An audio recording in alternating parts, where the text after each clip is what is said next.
There is a triple whammy of criticism threatening the Olympics. Protests have broken out over several issues, including Caitlin Clark's exclusion from Team USA, an opening ceremony inspired by the Last Supper, and LeBron James's role as flag bearer. Even a boycott has been proposed by some fans. What an Olympic-scale drama. Let's dissect it. So why did Team USA make this surprising decision? What's really going on behind the scenes? Let's figure it out by breaking it down. As far as anyone can tell, the Caitlin Clark effect was not considered by the committee that chose Cheryl Reeves. You know, with her incredible play on the court, she's been bringing in a flood of new fans for women's basketball. Yeah, that specific one. They seem to be living in a parallel universe where Clark isn't in charge of the action, but here's where it gets interesting. The statistics show that Clark is way ahead of a few of the players who were actually selected for the team. Veterans like Diana Taurasi and Kelsey Plum are what we're talking about. To be clear, I think these are top-notch athletes. The data, however, cannot be challenged. According to one source, Clark is reportedly whipping Taurasi's butt in every statistical category. Pain, damage. So what's going on? When someone is so obviously on fire right now, why would they run away? It would appear that there is more than just picking the team's hottest players to make up Team USA. This multi-year process of looking at a big group of people for a long time is what they call it. Thus, it is highly valued to have a history of success in tournaments such as the FIBA World Cup. On the surface, that could make sense. The problem is that it minimizes the chances for emerging talent to showcase their abilities. Also, Clark isn't your run-of-the-mill new celebrity. What a remarkable woman. A player like her could catapult women's basketball to new heights of fame. Still, the government doesn't seem too worried. United States Olympic and Paralympic Committee head Sarah Hland has stated that her organization has trust in their system. Despite Clark's absence, she is certain that the team will still win the gold. And what about confidence? Is the bigger picture something they are ignoring? This is about more than just winning games. We are aiming to grow the sport. Clark has talent and is also very marketable. People are more likely to tune in to women's basketball games when they see her play. Keeping her off the team could mean missing out on a great opportunity to grow the sport and gain new fans. How controversial did you find Caitlin Clark's dismissal to be? Get ready for an exhilarating ride because the Olympics drama is just getting started. Now we can talk about what happened during the inaugural ceremony. I see what you're referring to. It's the opening ceremony. One would assume that it would revolve around honoring athletes and fostering unity, isn't it? This is not true. Envision this, the seated meal. But it's not any Last Supper. Here we are talking about a variant that was making people go bonkers. Why? Mainly because it deviated from the norm. Many found the depiction of transgender people and gay people and little kids to be sickening. Holy cow. But hang on, things are about to get intense. Is the person they picked to carry the flag known to you? Big James. There is no denying that LeBron has become a basketball legend. Having said that, this choice did not satisfy everyone. Not all of his admirers were pleased by his political views, though. The effect is the same as adding fuel to an already burning fire. As a result, this perfect storm of disagreement has arrived. On one hand, there are those who are furious that Caitlin Clark was benched. On the other hand, there's the Last Supper disaster and the LeBron situation. In spite of the chaos, the fans aren't holding back.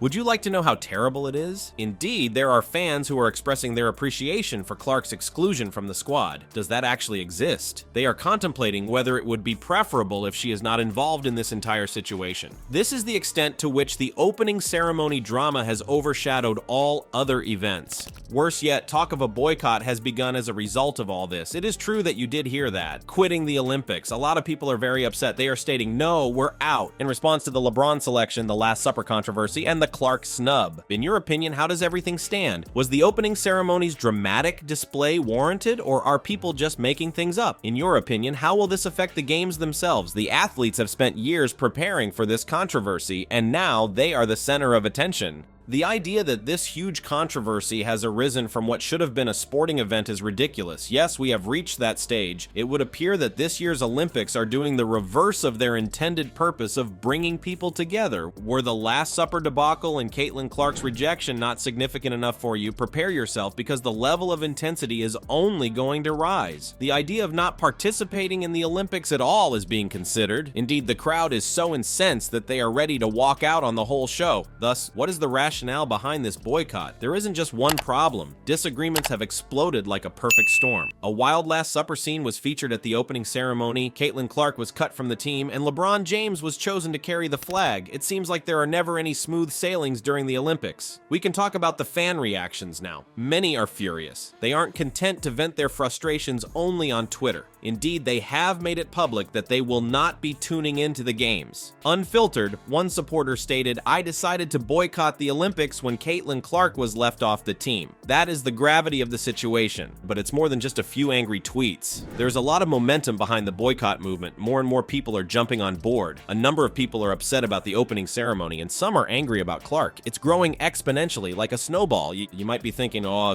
what's the big deal? A bunch of angry fans is all it is. There might be real consequences, and that's the rub. Potentially dramatic drops in audience size are being considered. In the case of women's basketball, that is extremely important. Give it some thought. It is expected that these athletes will utilize the Olympics as their main platform. They can achieve greatness on a worldwide level, but if nobody is tuning in, how does it affect the sport? A spectator said they were zero interested in watching USA Olympics women's basketball team without Clark. That sounds like it could hurt. But there's more to the boycott than simply not turning on the TV. Changes are being requested by many. Athletes like Caitlin Clark should get more attention from them. All aspects of the Team USA selection process are being challenged. We won't support it if you don't do this right, is what they seem to be saying. So how does this relate to the Olympics? In reference to the women's basketball team, people have strong views on this, even though it's hard to say with certainty. They care about the people who represent their country. They value fairness highly. Additionally, they are ready to take a stand. Folks, what you heard was true. What are the ramifications of this Olympic-scale disagreement? Quite large. For the sake of women's basketball and Team USA specifically, let's take a look at what this means. The United States of America is the first team to go. The problem they're trying to solve involves Caitlin Clark, or more accurately, her lack of presence. Not having her on the team is like taking a huge weapon they wouldn't have otherwise. Player who has been captivating audiences around the world has been the subject of our discussion. How does that factor into their overall performance? Their task is challenging, but it's hard to say exactly what it is. But here's where it gets interesting. This isn't limited to just one contest. It might be a while before you see the results of this decision. Give it some thought. The Olympics are a big stage for women's basketball. It's a chance to showcase the top performers and spark interest in the sport. What will happen next, though, now that some fans have talked about boycotting the games? As one fan put it, "I'm not interested in watching USA Olympics women's basketball team since they kept Caitlin Clark off the team. Ouch, pain, damage. That sounds like it could hurt." Moreover, this is being said by more than one person. A great deal of the commentary is repetitive. The whole sport suffers when there aren't any spectators. You might be asking what Caitlin Clark thinks about it all. The issue is that she has not communicated with us directly. But the supporters, their opinions are numerous. They even went to the extent of saying she dodged a bullet by avoiding the controversial opening ceremony. It turned out to be a net positive, didn't it? On the other hand, let's quickly lay out the groundwork first. In the long run, how will this impact women's basketball? I agree, it's not that easy. One positive aspect is that people are talking about the sport because of the controversy surrounding it. On its own, that is not a negative thing. On the other hand, serious consequences may ensue if fans refuse to attend games in protest of the selected team. The Olympic Committee should also not be disregarded. Their predicament is challenging. In an effort to justify the selection process, USOC CEO Sarah Hland called it a multi-year process and said that teams have been qualified over time. However, will that be enough to calm the storm? From what we can see, that is not the case. Then what's the next step? In the end, that is the most important question. Can Team USA continue to compete without Clark? Is a stronger boycott going to happen? What does the future hold for women's Olympic basketball in light of all this? This debate will continue. That much is certain. It looks like the tides are about to turn in the history of women's basketball. The question is whether it will have a positive or negative impact on the sport's definition. In your opinion, how does everything stand? Are you on board with the fans' decision to not participate? What are your thoughts on Team USA's decision-making process? Leave a comment and tell us. Bear in mind that there is much more to come in this story, so you should continue watching. That will be the real test once the games begin. Will Team USA prove their skeptics wrong? On the other hand, will Caitlin Clark's absence be noticed by the court? You can rest assured that we will closely monitor the situation and keep you updated at all times.